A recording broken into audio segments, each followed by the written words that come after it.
사사시대의 다른 세대의 비극이라는 말씀 제목으로 하나님 말씀 증거하겠습니다. 걸그룹 핑클의 성유리의 아버지로 유명한 장로의 신학대학교 신약학 교수님이셨던 성경현 교수님은 독일에서 10년 넘게 공부하신 분입니다. 어느 날 시골 교회에 방문했다가 말씀을 전하셨는데 말씀 전하시면서 이런 말씀을 하셨습니다. 저는 평생 성경을 연구한 사람인데 아직도 성경을 잘 모르겠습니다. 그렇게 고백을 했더니 앞에 앉아 계시던 할머니가 웃으면서 아이고 목사님이 그것도 모르면 어떡해요. 나는 읽으면 다 아는디.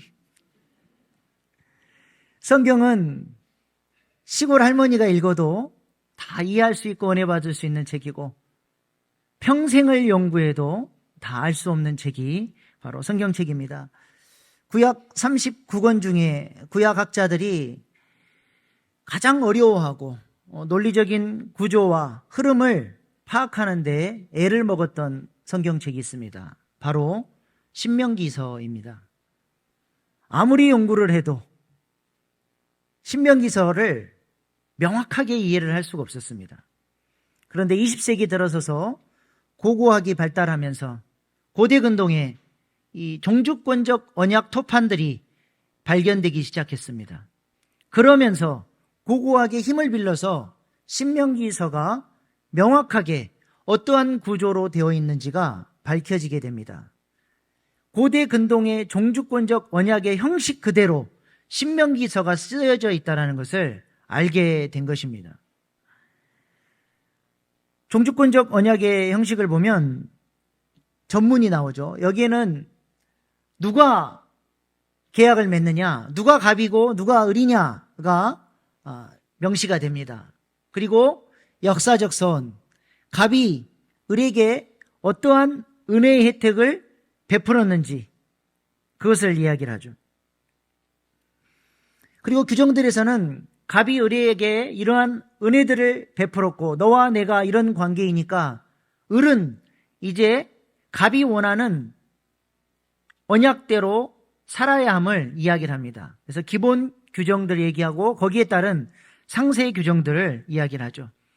그리고 이 언약을 잘 지켰을 때는 이런 복을 받게 될 것이고 이 언약을 지키지 않을 때에는 이런 벌을 받게 될 것이라고 하는 축복과 저주를 쓴 다음에 이제 이 종주권 조약을 비준하는 절차가 나옵니다. 증인들이 등장하고 이 언약을 늘 기억할 수 있도록 언제 낭독을 하고 이 언약 문서는 어디에 보관하는지를 기록을 하는 것이죠. 이것이 고대 근동에서 고고학을 통해서 발견해낸 그 고대 근동의 종주권적 언약의 형식입니다. 그런데 놀랍게도 신명기서가 이와 동일한 구조로 쓰여져 있다는 것입니다. 그렇다면 종주권적 계약은 어떤 계약입니까? 종과 주인이 맺는 계약이고 성주와 일반 백성이 맺는 계약이고 속국과 지배국이 맺는 아주 불평등한 계약입니다. 갑은 권력을 갖고 있습니다. 그래서 을은 철저하게 이 갑에게 맞춰줘야 하는 그런 계약이죠. 그래서 학자들에 의하면 옛날 중세시대 이전에 이런 종주권적 계약 문서들을 보면 특히 소작농들 같은 경우는 1년 내내 농사를 지어서 소작물의 80%를 주인에게, 성주에게 갖다 바칩니다. 20%가 남는데 그 20% 중에 10%는 세금으로 바치고 또 5%는 중간 관리인이 뺏어 먹습니다. 1년 내내 농사 지어도 5%밖에 자신의 손에 남는 게 없어요. 그래서 늘 가난하고 쪼들리는 삶을 살아갑니다. 그래도 어쩔 수 없어요. 자신의 생명을 부지하고 그 성 안에서 보호받고 살기 위해서는 불평등하지만 그것을 받아들일 수밖에 없습니다. 우리 창세기 34장에도 보면 성주가 가진 그 권력과 힘이 얼마나 대단한지 우리가 알 수 있습니다. 야곱의 딸 디나 사건 때문에 세겜성 성주가 자신의 그 일반 백성들에게 할례를 명령하죠. 할례가 뭡니까? 남자아이들 포경수술을 하는 거예요. 지금처럼 의학이 발달한 시대도 아니고 돌칼로 베어야 하는데 그 아프고 힘든 수술을 모든 남자들에게 다 하라 그랬으니 말로 표현하지 못해서 그렇지 얼마나 하기 싫었겠습니까? 근데도 그 성에 붙어 살려면 어쩔 수 없이 해야 되는 거예요. 그 성에서 불순종해서 쫓겨나는 순간 자기는 죽은 목숨이거든요. 이것이 바로 종주권 계약입니다. 힘 있는 갑은 자신의 힘으로 을들을 갑질하면서 착취하고 억압하고 불공평해도 너무 불공평한 계약을 맺는 것입니다. 그런데 신명기서가 어떤 구조로 되어 있다고요? 이 불평등한 계약, 종주권적 계약의 형식을 가지고 있다는 것입니다. 그러면 하나님이 어떤 갑질을 하셨을까요? 죄인들은, 힘이 있고 권력 있는 사람들은 힘없고 약한 사람들을 착취하고 억압했지만 하나님은 종주권적 언약의 형식을 가지고 있지만 갑이신 하나님이 오히려 을이 된 것 같은 그런 계약을 맺으셨습니다. 하나님은 갑으로서 이스라엘 백성들에게 이것을 약속하셨습니다. 내가 너희를 인도하고 보호하고 기도에 응답하고 승리케 해줄 것이다. 하나님이 약속을 하시죠. 신명기 28장 3절로 7절 말씀입니다. 성읍에서도 복을 받고 들에서도 복을 받을 것이며 내 몸의 자녀와 내 토지의 소산과 내 짐승의 새끼와 소와 양의 새끼가 복을 받을 것이며 내 강주리와 떡반죽 그릇이 복을 받을 것이며 내가 들어와도 복을 받고 나가도 복을 받을 것이니라. 여호와께서 너를 대적하기 위해 일어난 적군들을 내 앞에서 패하게 하시리라. 그들이 한 길로 너를 치러 들어왔으나 내 앞에서 7길로 도망하리라. 아멘. 우리가 하나님과의 언약 관계 속에서 우리가 누리게 될 언약적 축복인 줄로 믿습니다. 언약에 신실하신 하나님은 반드시 이 약속대로 우리를 복주시고 인도하시고 승리있게 해주실 줄로 믿습니다. 그런데 문제는 뭐냐면 을인 우리의 의무입니다. 언약은 쌍방관계예요. 하나님이 일방적으로 복을 주시는 게 아니라 을인 우리에게 요구하시는 의무사항이 있는 거예요. 계약이잖아요. 하나님이 뭘 요구하셨습니까? 그것은 다름이 아니라 율법의 말씀입니다. 그 율법의 말씀을 10가지로 요약한 것이 십계명이죠. 하나님이 우리에게 원하시는 것은 1계명부터 4계명까지 말씀을 통해서 우리가 하나님을 마음을 다하고 뜻을 다하고 힘을 다하여 사랑하기를 원하시고 5계명부터 10계명까지의 계명을 통해 이웃을 내 몸처럼 사랑하는 것. 그것이 하나님께서 이스라엘 백성들과의 이 종주권적 계약을 통해서 원하시는 거였습니다. 그러니까 뭘 원하시는 거예요? 그들의 마음을 원하시는 거예요. 내가 너희를 사랑한 것처럼 너희도 나를 사랑해 주라. 내가 너희의 마음을 원한다. 불평등한 종주권적 언약임에도 불구하고 하나님은 우리에게 사랑을 요구하셨다라고 하는 것입니다. 이 얼마나 감사하고 수지맞은 언약입니까? 우리가 하나님을 사랑하고 하나님을 존중하고 그 말씀을 붙들고 살아가면 하나님은 언약에 신실하신 하나님이 우리를 축복해 주시고 인도해 주시고 승리케 하시고 기도에 응답해 주시고 하나님만 전능하신 손 붙들고 오늘 우리 시온찬양대 찬양했던 것처럼 하나님과 동행하면서 하나님 주시는 놀라운 평안의 복을 누리며 살게 되는 것입니다. 근데 문제는 이스라엘 백성들이 이 놀라운 언약의 은혜를 받았음에도 불구하고 이 언약을 깨트렸다라고 하는 것입니다. 여호수아를 통해서 가나안 땅을 정복한 이후에 그들은 사명을 잃어버리고 가나안 족속들의 영향을 받아들이면서 하나님을 버리고 우상 숭배하기 시작했습니다. 하나님을 대적했고 하나님을 향해 있어야 했던 그 마음은 돌이켜서 우상 숭배와 세상 질서로 달려갔다라고 하는 것입니다. 언약이 깨트려졌어요. 언약이 깨트려지니까 하나님은 그들에게 약속하셨던 언약적 축복을 그들 향해서 펼치셨던 보호의 손길을 거두신 거예요. 그러니까 이스라엘 백성들이 어떻게 됩니까? 주변 강대국들에 의해서 정복을 당하고 하나님 나라를 위해서 당당하게 일어나서 승리하며 살아야 될 이스라엘 백성들이 이방 민족의 속국이 되고 비참한 신세로 전락해서 우상숭배나 하며 하루하루 밥 벌어먹고 사는 것이 그들의 인생의 숙제가 되고 그렇게 방황하며 어둠 속에 살게 된 것입니다. 그 좋으신 하나님이 왕이심에도 불구하고 그들은 왕 되신 하나님을 거절하고 자기 소견에 옳은 대로 살아가며 어둠 속에서 방황했던 것입니다. 이것이 바로 사사시대의 모습입니다.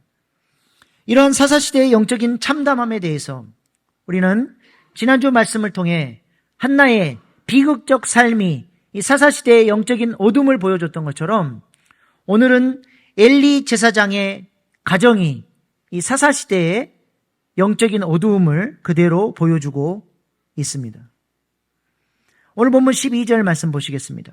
엘리의 아들들은 행실이 나빠 여호와를 알지 못하더라. 여기서 여호와를 알지 못하더라라고 하는 이 표현은 성경에 딱 3번 나옵니다. 첫 번째는 출애굽기에서 바로 왕에게 사용된 표현입니다. 출애굽기 5장 2절입니다. 바로가 이르되 여호와가 누구이기에 내가 그의 목소리를 듣고 이스라엘을 보내겠느냐. 나는 여호와를 알지 못하니 이스라엘을 보내지 아니하리라. 바로가 나는 여호와를 알지 못한다 그렇게 얘기를 하죠. 그 다음은 사사기에 등장해요. 사사기 2장 10절 그 세대의 사람도 다 그 조상들에게 돌아갔고 그 후에 일어난 다른 세대는 여호와를 알지 못하며 여호와께서 이스라엘 위하여 행하신 일도 알지 못하였더라. 그리고 마지막으로 오늘 본문 말씀에 엘리의 두 아들이 여호와를 알지 못하더라 그렇게 말씀하고 있습니다. 이 얼마나 안타까운 일입니까? 하나님을 닮아가야 할 하나님의 백성들이 지금 누구를 닮았습니까? 바로 왕을 닮았어요. 바다 괴물을 섬기는 사탄적 존재인 바로가 하나님을 알지 못하는 그 방식 그대로 하나님의 백성들이 사탄적 존재를 닮아서 하나님을 알지 못했다. 그렇게 이야기합니다.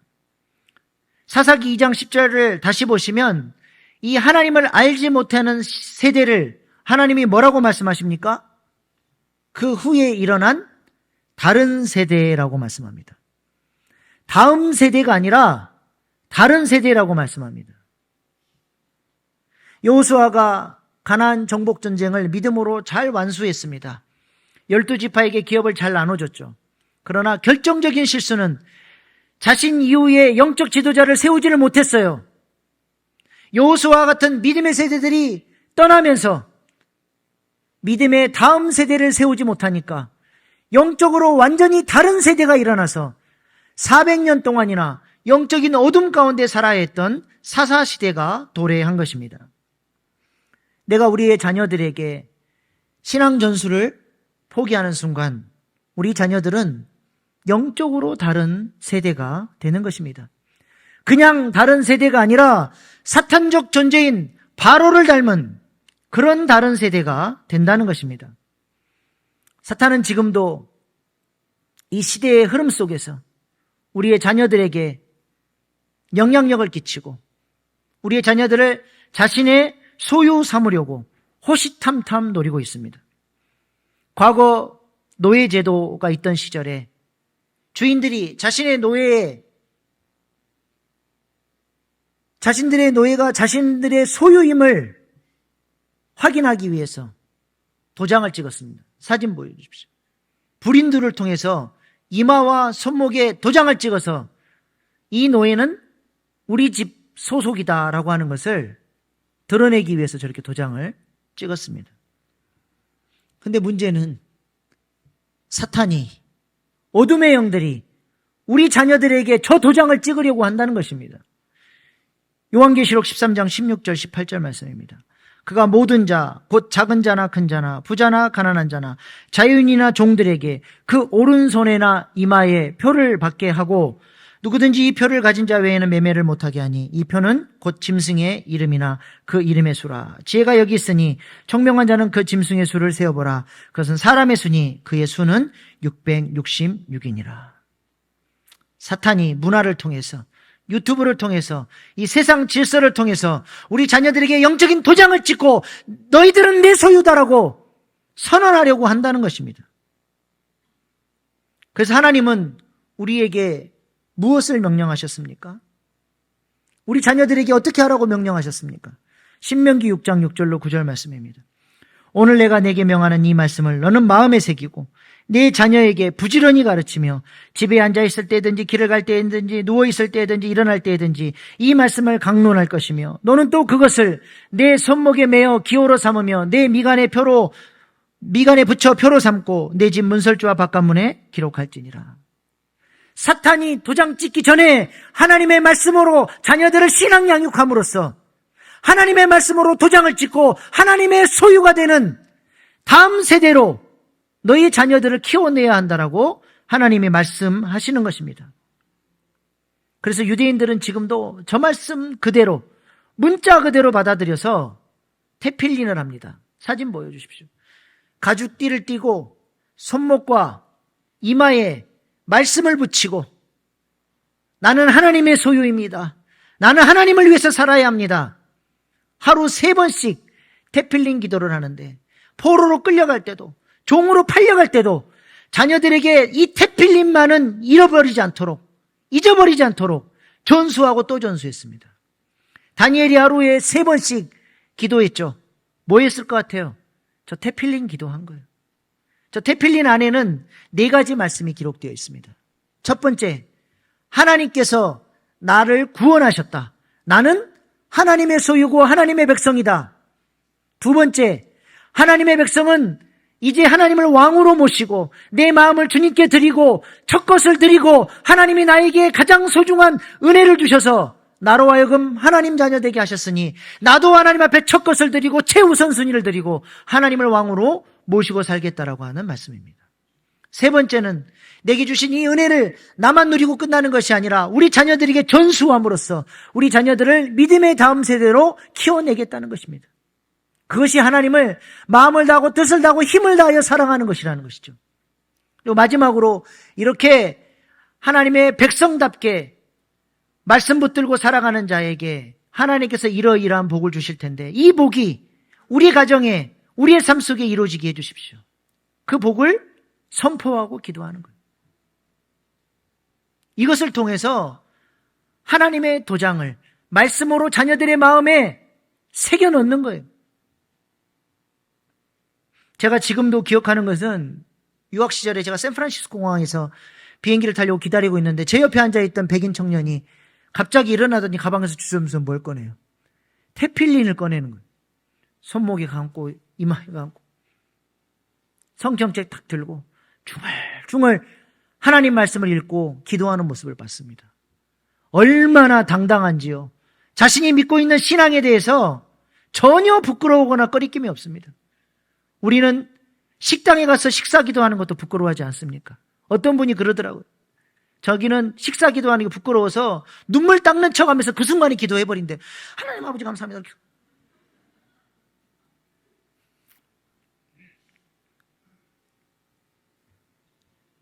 유대인들은 철저하게 자신의 신앙이 자녀들에게 전수될 수 있도록 신앙교육에 목숨을 겁니다.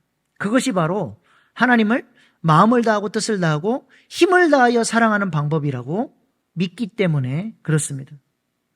그 어둡던 사사시대가 다시는 되풀이되지 않도록 여호와를 알지 못하는 다른 세대가 다시는 일어나지 않도록 믿음의 다음 세대를 세워가는 것을 그들의 인생의 최우선순위로 두는 것이고 자자손손 믿음으로 하나님을 섬기는 것을 인생 최고의 복으로 여기는 것입니다.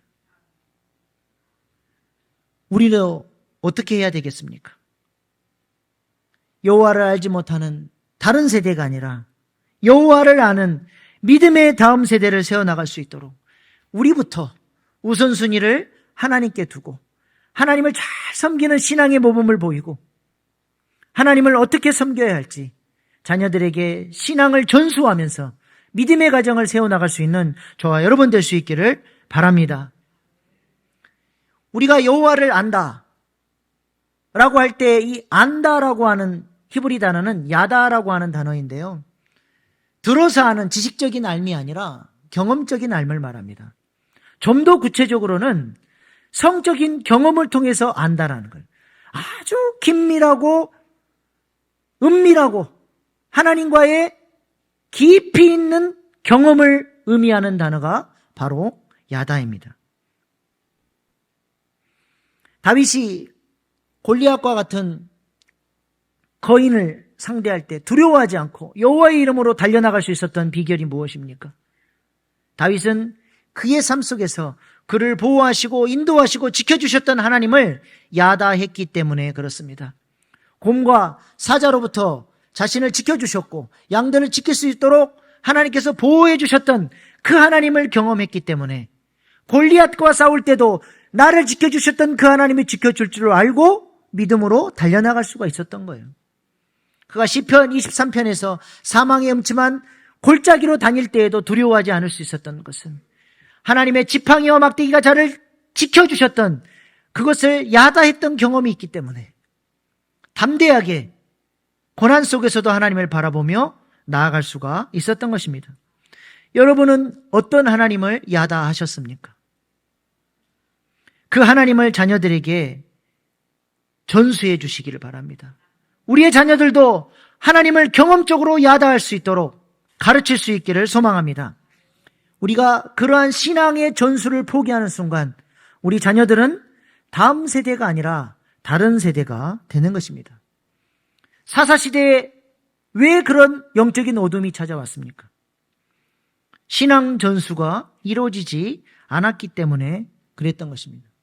그래서 세대를 거듭하며 거룩하게 구별된 직무를 감당해야 했던 제사장의 가정마저, 엘리 제사장의 가정마저 여호와를 알지 못하는 다른 세대가 일어나서 직무는 제사장의 직무를 감당하는데 하나님을 알지 못하는 자가 제사장으로 있으니 그 나라의 영적인 분위기가 어떻게 됐겠습니까? 제사가, 예배가 다 무너진 거예요. 영적인 참담한 가운데 놓여 있었던 것입니다.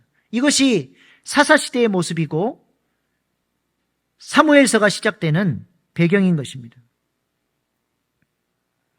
하나님을 알지 못하는 다른 세대였던 엘리의 두 아들은 그렇다면 오늘 성경에서 어떠한 모습을 보이고 있습니까? 하나님을 알지 못하니까 첫 번째로 그들은 하나님을 전혀 두려워하지 않습니다. 하나님을 경험해 보지 못했기 때문에 하나님을 두려워하고 하나님 앞에 거룩하게 구별된 삶이었고 죄를 사랑하며 겁없이 하나님을 대적하는 삶을 살면서도 전혀 두려워하지 않았다는 것이죠. 오늘 15절, 16절 말씀 보시기 바랍니다. 기름을 태우기도 전에 제사장의 사원이 와서 제사 드리는 사람에게 이르기를 제사장이 구워드릴 고기를 내라. 그가 내게 삶은 고기를 원하지 아니하고 날 것을 원하신다 하다가 그 사람이 이르기를 반드시 먼저 기름을 태운 후에 내 마음에 원하는 대로 가지라 하면 그가 말하기를 아니라 지금 내게 내라. 그렇지 아니하면 내가 억지로 빼앗으리라 하였으니 하나님 앞에 거룩하게 구별되어 있는 제물에 하나님의 것을 도둑질하는데도 두려움 없이 그 일을 하는 것입니다. 하나님의 것을 먼저 가져가 버리는 거예요. 안 주면 강제로 빼앗아 갔습니다. 그들의 마음속에 하나님을 존중하거나 구별된 마음이 전혀 없습니다. 22절 말씀도 보시기 바랍니다. 엘리가 매우 늙었더니 그의 아들들이 온 이스라엘에 행한 모든 일과 해망문에서 수종드는 여인들과 동침하였음을 듣고 해망문에서 수종드는 여인들과 하나님의 전 앞에서 음란한 짓을 하면서도 하나님을 전혀 두려워하지 않았다는 겁니다. 프랑스 요리 중에 오르똘랑이라고 하는 요리가 있습니다. 메세라고 하는 참새처럼 작은 새를 요리하는 음식인데요. 얼마나 맛있는지 그렇게 맛이 천상의 맛이랍니다. 근데 문제는 너무 잔인하게 이 새를 죽이니까 이 요리를 먹는 사람들이 죄책감이 느껴져요.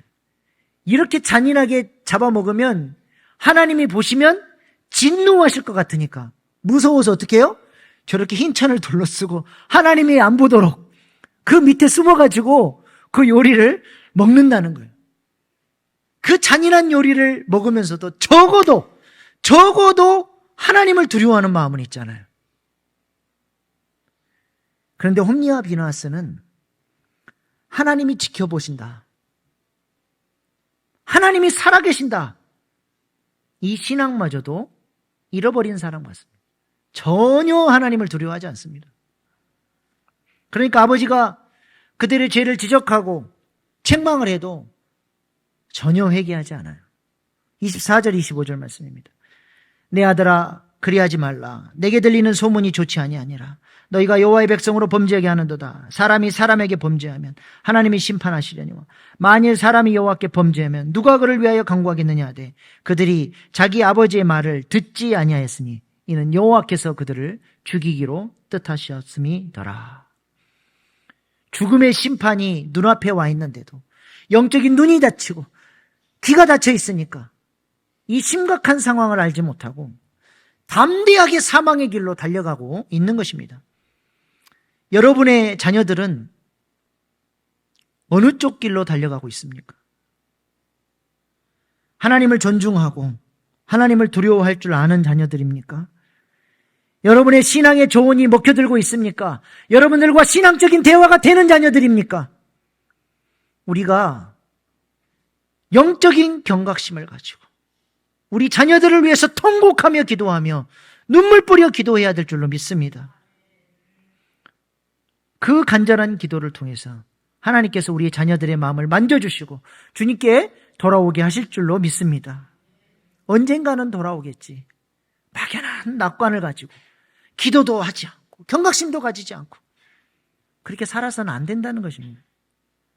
여호와를 알지 못하는 다른 세대가 되어버리면 아무리 이야기를 해도 듣지 않고 심지어는 하나님을 대적하고 교회를 대적하는 수준으로 멸망의 길로 달려가는 다른 세대가 되어버리는 것입니다.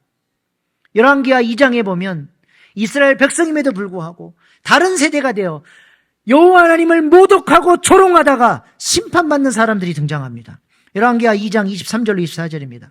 엘리사가 거기서 베델로 올라가더니 그가 길에서 올라갈 때 작은 아이들이 성읍에서 나와 그를 조롱하여 이르되 대머리에 올라가라 대머리에 올라가라는지라. 엘리사가 뒤를 돌이켜 그들을 보고 여호와의 이름으로 저주하며 그 수풀에서 앙금 둘이 나와서 아이들 중에 42명을 찢었더라. 이것은 옹졸한 엘리사가 그 조그만 철없는 애들이 대머리라고 놀렸다고 세상에 곰을 불러다가 찢어 죽여버려? 그런 이야기가 아니에요. 여기서 이 아이는 왕성한 혈기왕성한 청년을 의미합니다. 성경에서 아이라고 불렀던 사람들이 누구냐면 17살 때의 요셉, 모세와 함께 성막을 지켰던 여호수아, 골리앗과 싸웠던 다윗, 결혼하고 왕이 된 솔로몬에게 아이라고 성경이 표현하고 있습니다. 혈기왕성한 청년들이에요. 이 청년들이 어디서 왔습니까? 베델에서 올라왔다고 얘기합니다. 당시 엘리사 시대의 베델은 바알을 섬기는 우상 숭배의 중심지였습니다. 그들은 그러니까 하나님의 여호와의 신앙을 버리고 바알을 숭배하면서 여호와의 선지자를 보니까 하나님을 우습게 여기고 조롱하고 대적했던 거예요. 대머리라고 놀렸습니다. 무슨 의미예요? 나실인들은 머리를 길러야 돼요. 삼손이 머리를 길렀죠. 그건 뭘 의미합니까? 내 머리 위에 권세자가 있다는 뜻이에요. 내 머리 위에 권세자가 누구예요? 하나님, 여호와 하나님이 내 삶의 왕이심을 늘 인정하고 존중하고 살아가는 사람이 나실인이고 그 사람이 거룩한 사람이에요. 엘리사는 하나님을 머리로 모시는 사람입니다. 근데 바알을 숭배하는 사람들이 여호와 하나님이 살아있기는 하냐? 이 대머리야? 여호와 하나님이 살아있으면 증거를 보여봐라. 바알이 진짜 왕이고 여호와는 죽은 신이다. 조롱하며 네 안에 무슨 능력이 있냐? 하나님을 대적하며 덤벼든 거예요. 이들을 향해서 하나님께서 진노하시고 무서운 심판으로 하나님의 살아계심을 보여준 사건입니다. 하나님이 선택하신 이스라엘 백성임에도 불구하고 다른 세대가 되니까 겁도 없이 하나님을 대적하다가 심판받고 멸망한 겁니다. 하나님은 그렇게 무시당하고 조롱당할 분이 아니십니다. 거룩히 여김을 받으셔야 되고 왕으로 높임 받으셔야 합니다. 우리가 예배 가운데 나올 때 이러한 경외심을 가지고 하나님을 높이고 그 왕이신 하나님 앞에 머리를 숙이며 내가 주님을 높여드리고 어떤 말씀이든 제게 하나님 하십시오. 제가 순종하며 주의 종으로 살겠습니다. 이런 하나님의 타자성, 하나님의 전능하심을 묵상하며 우리가 예배 가운데 나와야 하는 것입니다. 레기 16장에 보면 대제사장이 얼마나 두렵고 떨림으로 속죄의 피를 가지고 하나님의 영광 가운데로 나아갑니까? 하나님의 그 무거운 영광이 지성소에 있으니까 그 하나님의 어미하심 때문에 함부로 나아가지 못하고 분향단에서 향을 피워서 하나님의 영광을 직접 목도했다가는 대제사장마저도 죽어버리니까 희미하게 연기를 피워서 자신의 생명을 보호하고 두렵고 떨림으로 속죄의 피를 가지고 하나님 앞에 나아갔어요. 은혜의 시대에 살다 보니까 하나님을 마치 무슨 옆집 아저씨 수준으로 우습게 여기는 거예요. 하나님은 우리가 하나님을 왕으로 존중하며 존대하며 마음을 쏟으며 예배하기를 원하십니다. 하나님을 두려워할 줄 아는, 하나님을 경외하는 그런 믿음의 가정을 세워나갈 수 있기를 소망합니다. 두 번째로 홈리와 비나스는 여호와를 알지 못하니까 그것은 당연히 제사를 멸시하는 것으로 이어지게 됐죠. 17절 말씀입니다. 이 소년들의 죄가 여호와 앞에 심히 크면 그들이 여호와의 제사를 멸시함이었더라. 하나님을 존중하지 않으면 그것은 반드시 예배를 소홀히 여기는 삶으로 귀결이 됩니다. 하나님이 그들의 삶에 우선순위가 되지 않기 때문에 그렇습니다. 홈리와 비나스는 하나님 앞에 먼저 드려야 될 제사의 제물에 손을 댔어요. 하나님 것으로 거룩하게 구별되어 있는 첫 것에 손을 대고 하나님의 것을 도둑질했습니다. 예배가 무엇입니까? 이 구별된 시간이 무엇입니까? 하나님의 것이에요. 첫 것입니다. 이것을 도둑질하면 안 돼요. 이것을 구별하셔야 됩니다. 이 시간을 존중하셔야 돼요. 예배는 그렇게 드리는 것입니다. 언제나 예배는 내 스케줄과 내 상황에 따라서 쉽게 타협될 수 있는 그런 종류의 것으로 취급하면 안 된다는 것입니다. 이렇게 하나님 앞에 구별하지 않을 때 이것이 하나님 앞에 모독이 되는 것입니다. 아까 살펴봤던 것처럼 하나님은 테필림 말씀을 통해 당신의 백성들에게 무엇을 요구하십니까? 하나님이 가장 좋은 독생자 예수님을 우리에게 아낌없이 주셨던 것처럼 우리도 그 사랑에 응답해서 가장 좋은 곳으로 가장 구별된 마음으로 하나님을 왕으로 높이며 구별하기를 원하시는 거예요. 그래서 유월절 어린 양의 피로 그들을 구원하시고 그들에게 첫 번째로 말씀하셨던 거에 초태생을 구별하라. 첫 것을 구별하라고 말씀하십니다. 그것이 바로 하나님을 사랑하는 방법이고 하나님을 높여드리는 방법이에요. 올해 우리 교회 주제가 무엇입니까? 하나님을 왕으로 높이는 교회. 하나님을 왕으로 높이는 방법이 뭐예요? 첫 것을 구별하는 겁니다. 우리의 첫 것이 무엇입니까? 일주일의 첫날 주일을 거룩하게 구별해 드리는 것입니다. 하루의 첫 시간을 거룩하게 구별하고 우리의 물질의 첫 것을 11조로 구별하는 것입니다. 한 달의 첫날을 월삭으로 구별하고 예배하고 우리에게 주신 건강의 첫 것을 구별해서 주님의 몸된 교회를 위해서 봉사하며 살아가는 것입니다. 이런 구별된 마음, 존중히 여기는 마음을 하나님이 기뻐 받으시고 네가 나를 왕으로 존대한다. 하나님이 말씀해 주십니다. 이것은 율법이 아닙니다. 사랑의 표현인 것이죠. 하나님께서 가장 소중한 아들을 주셨듯이 나도 하나님이 너무 좋고 감사해서 내 최고의 것, 가장 귀한 것을 하나님 앞에 드리겠다라고 하는 결단인 것입니다. 제발 부탁을 드립니다.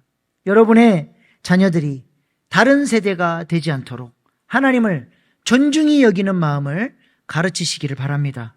무슨 일이 있어도 주일 성수할 수 있도록 강조하시고 한 달의 첫 시간을 왕이신 하나님께 구별해 드릴 수 있도록 모여라 기도에 데리고 나오시기 바랍니다. 한번 와보셔요. 천국과 같은 예배를 드립니다. 모여라 기도에 온 우리 다음 세대들이 춤을 추고 노래하고 한 달의 첫 시간 하나님께 구별해 드리면서 왕이신 하나님 앞에 영광스럽게 예배하는 자리가 모여라 기도예요. 우리 자녀들에게 어릴 때부터 이 신앙을 가르치고 하나님을 구별하는 신앙을 가르치고 하나님이 왕 되심을 가르칠 수 있다면 우리의 가정은 믿음의 가정, 하나님께서 언약적 축복을 마음껏 쏟아부어 주시는 가정으로 그렇게 하나님께서 세워주시리라 믿습니다. 김동호 목사님이 쓰신 크리스찬 베이직이라는 아주 좋은 책이 있습니다.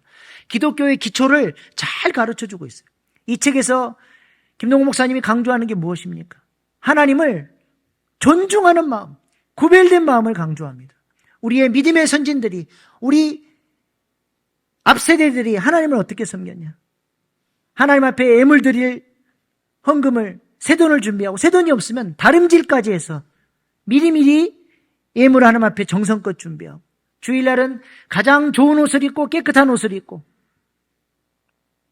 주님 앞에 사모함으로 나와 기도로 준비하고 그렇게 하나님을 존대하며 은혜를 기다리며 사모하며 그렇게 예배를 드렸던 것을 우리가 배워야 한다라고 강조하고 있습니다. 실제로 여러분 하나님을 존중하며 구별된 마음으로 예배를 한번 준비해 보시기 바랍니다. 그렇게 구별된 마음으로 준비된 예배를 드릴 때와 전혀 기대감이 없이 헐레벌떡 뒤늦게 들어와서 정신없이 드리는 예배와 하늘과 땅 차이입니다. 하나님의 은혜를 누리는 수준이 달라집니다. 신약 성경에 보면 안식일을 위한 예비일이라는 개념이 등장합니다. 안식일 전날을 예비일로 지정해 놓고 하루 전날부터 안식일을 준비하는 거예요. 우리 그리스도인들은 토요일이 예비일이 되어야 할 줄로 믿습니다. 이 토요일 날 주일 예배를 위해서 기도하고 마음으로 사모하고 구별된 마음으로 예배를 기다리는 거예요. 마음뿐만 아니라 몸도 준비하는 거예요. 토요일 날 밤늦게까지 TV 보고 새벽까지 놀다가 피곤한 몸으로 예배 나오면 예배가 됩니까? 몸도 준비하는, 컨디션도 준비해서 예배에 내가 최상의 컨디션으로 최고의 집중력으로 하나님을 높여드리고 예배하기 위해서 나오는 것이죠. 찬양할 때 하나님을 마음을 다해 높여드리고 누군가 대표 기도하면 같은 마음으로 기도하고 하나님의 말씀이 선포되면 내게 주신 하나님의 음성으로 들으려고 집중하며 듣다가 감동되는 말씀 앞에 아멘하며 응답할 때 성령의 불이 여러분의 마음 가운데 떨어질 줄로 믿습니다. 하나님은 그런 구별된 예배를 기다리시고 우리에게 기대하시는 것입니다. 이렇게 하나님을 존중하면 하나님이 어떻게 하신다 말씀하십니까? 오늘 본문 30절 말씀입니다. 그러므로 이스라엘 하나님 나 여호와가 말하노라. 내가 전에 내 집과 내 조상의 집이 내 앞에 영원히 행하리라 했으나 이제 나 여호와가 말하노니 결탄코 그렇게 하지 아니하리라. 나를 존중히 여기는 자를 존중히 여기고 나를 멸시하는 자를 내가 경멸하리라. 언약관계예요. 하나님과 우리는 언약관계 가운데 있습니다. 신실하신 하나님은 그 언약적 축복을 주실 준비가 다 되어 있어요. 문제는 우리입니다. 우리가 하나님을 존중하고 구별해드리고 왕으로 높여드리고 그분의 말씀 앞에 순종하며 살아갈 때 하나님께서 우리와 우리 자손과 우리 가문이 대대로 언약적 축복을 받아 누리며 하나님 앞에 감사하며 하나님 주신 평안함을 누릴 수 있도록 복 주시리라 믿습니다. 우리가 그렇게 하나님을 예배하고 사랑할 수 있기를 소망합니다. 기도하시겠습니다.